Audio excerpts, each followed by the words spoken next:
Yes, ఇదే correct. ఇలా చేస్తే టీవీలో కూడా హోటల్ని చూపిస్తారు. దెబ్బకి దివాలా తీస్తోంది, సీజ్ కూడా చేస్తారు.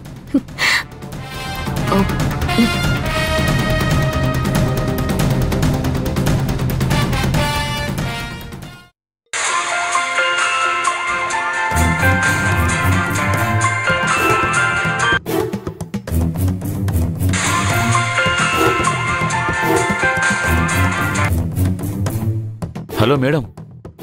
రే రమణ, నేను చెప్పేది జాగ్రత్తగా విను. ఇదే మనం చేయబోయే లాస్ట్ అటెంప్ట్. ఇది ఎట్టి పరిస్థితుల్లోనూ 100% సక్సెస్ కావాలి. లేకపోతే ఎన్ని రోజులు నేను పడ్డ కష్టం అంతా వృధా అయిపోతుంది. ఏం చేయాలో చెప్పండి మేడం. ఈసారి ఎట్టి పరిస్థితుల్లో ఆ భూమి గెలవకుండా చేస్తాను. నేను చెప్పేది జాగ్రత్తగా వినరా. హోటల్లో అంతా ఉదయానికల్లా బొద్దింకలతో, చీమలతో, పురుగులతో నిండిపోయి ఉండాలి. ఎక్కడ చూసినా చెత్త, వేస్టేజ్ ఉండాలి. అదే టైంకి నేను చేయాల్సింది చేస్తాను. దేనికి మేడం? అలా చేయటం వల్ల ఏంటి ఉపయోగం? కిచెన్లో బుద్ధింకలు, పురుగులు ఉంటే బయట తినే వాళ్ళకి తెలియదు కదా. తినేవాళ్ళకి తెలియాల్సిన అవసరం లేదురా. తెలియాల్సిన వాళ్ళకి తెలిస్తే చాలు. మేడం, మీరేం చేస్తున్నారో నాకు అర్థం కావట్లేదు. మీరు నాకు క్లారిటీగా చెప్తే నేను ఈ పనిని ఇంకొంచెం సులువుగా చేయగలను. ఈ మధ్య హైదరాబాద్ లో ఫుడ్ సేఫ్టీ వాళ్ళు హోటల్స్ పైన రైడ్ చేస్తున్నారు కదా. అవును మేడం, ఇంతకుముందు కూడా మన హోటల్లోనూ చేశారంట.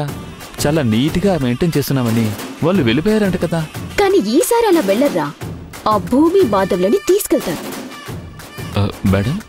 అవునరా, హైజెనిక్ గా లేదు అని నేనే వాళ్ళకి ఇన్ఫర్మేషన్ ఇస్తాను. వాళ్ళే వస్తారు, చెక్ చేస్తారు, హోటల్ని సీజ్ చేస్తారు. మీడియాలో వాళ్ళ ఫోటోలు వస్తాయి. హోటల్ గురించి కథలు కథలుగా చెప్పుకుంటారు. అప్పుడు ఆ భూమి ఓడిపోతుంది, నేను గెలుస్తాను. అర్థమైంది మేడం. ఇక నేను చూసుకుంటాను మేడం. సరే, నేను చెప్పింది చెయ్యి. ఇక ఆ పనిలోనే ఉంటాను మేడం.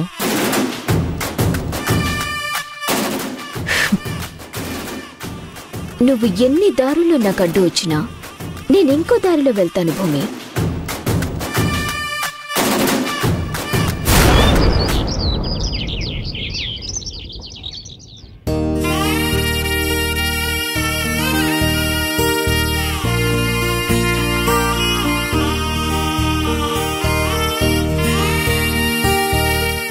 చెప్పినట్లుగానే వారం రోజుల్లో 6 రోజులు చాలా చక్కగా హోటల్ని నడిపించారు. మంచి పేరు సంపాదించారు. హోటల్కి మంచి పేరు తెచ్చారు.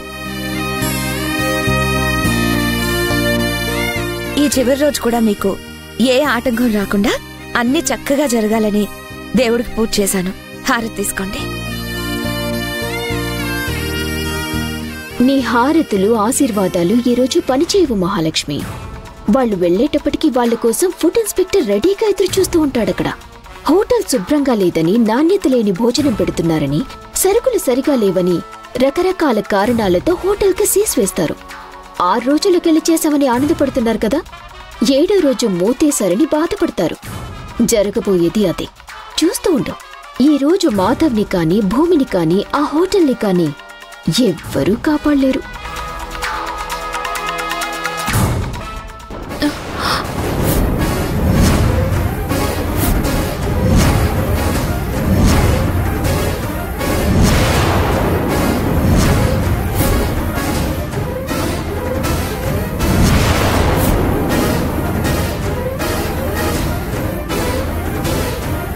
అదేంటమ్మా, హారతి తీసుకుంటుంటే ఇలా ఆరిపోయింది? అపశకునం కదా. అవునవును, శుభమా అంటూ హారతి తీస్తుంటే హారతి ఆరిపోవడం ఏంటి? ఏ అపశకునం జరుగుతుందో, భూమికి ఏ ఇబ్బంది రాబోతుందో.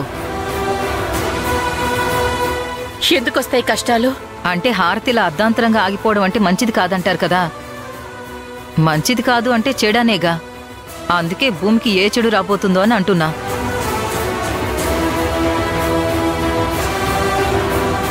పాపం, భూమికి కష్టాల మీద కష్టాలొస్తున్నాయి. వదిన ఎంతో ప్రేమగా హారతిస్తుంటే హారతిచ్చినా ప్రయోజనం లేదు. తన అదృష్టం బాలేదని దేవుడు చూసావా ఎలా చెప్పాడో.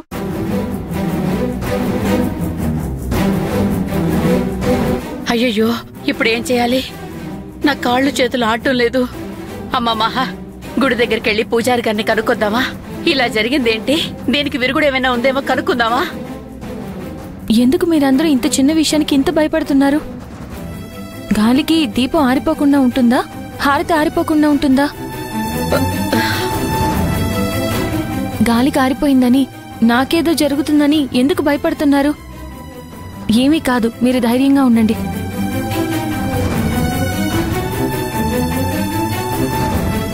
అమ్మ వాళ్ళు అంత కంగారు పడుతున్నారు కదా భూమి. ఎందుకైనా మంచిది ఒకసారి పూజారి గారిని కనుక్కుందామా? ఏదో అవుతుందన్న భయం కన్నా ఏమీ కాదు అన్న నమ్మకమే ఇంకా గొప్పది. భయం మనల్ని అందరూ అనుకున్నట్టే ఓడిపోయేలా చేస్తుంది. నమ్మకం 100 మంది చేయలేరు అన్నది గెలిచేలా చేస్తుంది.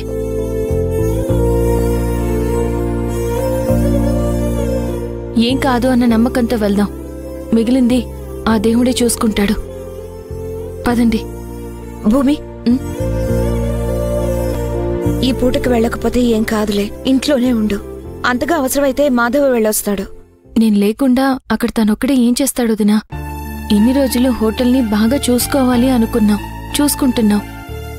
ఇన్ని రోజులు బాగా చూసుకుని ఈ ఒక్కరోజు చూసుకోకపోతే ఎలా? నాకేం కాదు, మీరు ధైర్యంగా ఉండండి.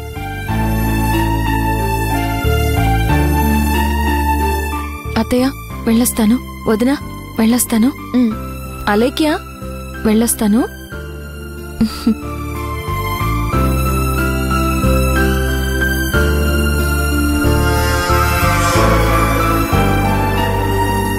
భూమి చెప్పిన మాట వినకుండా మొండిగా వెళ్తోంది, కానీ ఏం జరుగుతుందో ఏమోనని నాకు భయంగానే ఉంది.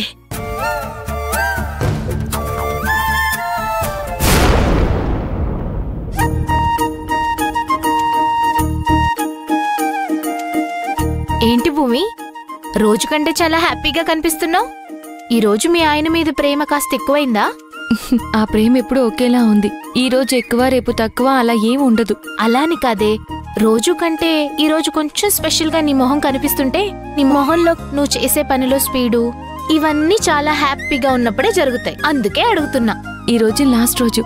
అనుకున్నట్టుగానే వారం రోజులు హోటల్ని సక్సెస్ఫుల్ గా రన్ చేసి, మాధవ్ వంట చేయడానికి మాత్రమే పనికొస్తాడు, ఇంకా దేనికి పనికిరాడు అన్నట్టుగా ఉన్న ఇంట్లో వాళ్ళ ఒపీనియన్ మార్చి, మాధవ్ అన్ని పనులు చేయగలడని ఇంట్లో వాళ్ళకి అర్థం అవుతుంది ఈరోజు. మాధవ్ కూడా అందరి ముందు తలెత్తుకునే పరిస్థితి వచ్చింది. నిజమేనే, ఇందులో మాధవ్ కష్టం ఎంతుందో తెలియదు, కానీ నీ కష్టం మాత్రం చాలా ఉంది. వచ్చి రాగానే హోటల్ స్టాఫ్ తో మాట్లాడి అందరికీ కష్టపడ్డ నేర్పించావు. వచ్చిన వారితో ఎలా మాట్లాడాలో నేర్పించావు. ఎప్పటికంటే మనం పెట్టే ఐటమ్స్ ఇంకా రుచిగా ఉండేలా చేసావు. ఇంత చేశాక అందరూ మెచ్చుకునే పరిస్థితి రాక ఇంకేముంటుంది? ఓటమైనా గెలిపైనా భార్యాభర్తలిద్దరిది.